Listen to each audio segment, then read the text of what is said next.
अरे ये तो कुछ नहीं कर सकता, क्यों? आपको भी लोग ऐसे ही कहते हैं ना। तो ये कहानी आपको सिखाएगी कि आप क्या कर सकते हैं। ये कहानी है कोलंबिया विश्वविद्यालय की। कोलंबिया विश्वविद्यालय में गणित के एक कोर्स के दौरान एक छात्र कक्षा में सो गया। जब उसकी नींद खुली तो उसने देखा कि प्रोफेसर ने व्हाइट बोर्ड पर 2 समस्याएं लिखी थी। उसने सोचा कि ये होमवर्क है, इसलिए वह उन्हें नोटबुक में नोट करके घर ले गया। जब उसने उन समस्याओं को हल करने की कोशिश की तो उसे बेहद कठिन लगी, लेकिन उसने हार नहीं मानी। घंटों लाइब्रेरी में बैठकर उसने संदर्भ पुस्तकों की मदद से अध्ययन किया और अंततः वह एक समस्या को हल करने में सफल हो गया, भले ही यह काफी चुनौतीपूर्ण था।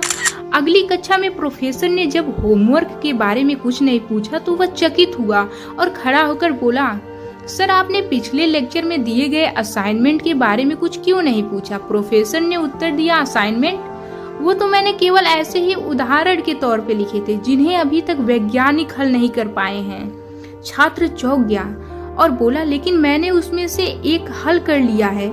मैंने इस पर 4 पेपर भी लिखे हैं। उसकी इस उपलब्धि को बाद में मान्यता मिली और कोलंबिया विश्वविद्यालय में उसके लिखे 4 पेज आज भी प्रदर्शित हैं। इस कहानी की सबसे महत्वपूर्ण बात यह थी कि छात्र ने यह नहीं सुना था कि इन समस्याओं का कोई हल नहीं है। उसने सिर्फ यही माना कि ये कठिन प्रश्न है जिन्हें हल करना जरूरी है, और उसने पूरे मन से उन्हें हल करने की कोशिश की और सफल भी हुआ। यह कहानी हमें याद दिलाती है, उन लोगों की बात मत सुनो जो कहते हैं कि तुम कुछ नहीं कर सकते। आज की पीढ़ी अक्सर निराशा और नकारात्मकता से घिरी होती है। कुछ लोग जानबूझकर दूसरों के भीतर असफलता और हार का बीज बोते हैं, लेकिन तुम्हारे पास अपनी मंजिल पाने की ताकत है, बाधाओं को पार करने की शक्ति है और अपने सपनों को साकार करने का साहस है। बस खुद पर और ईश्वर पर विश्वास रखो और लगातार प्रयास करते रहो।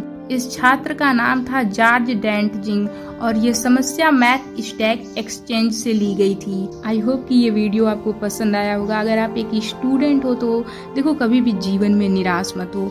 हार और जीत तो लगी रहती है। बाय बाय, मिलते हैं नेक्स्ट वीडियो में।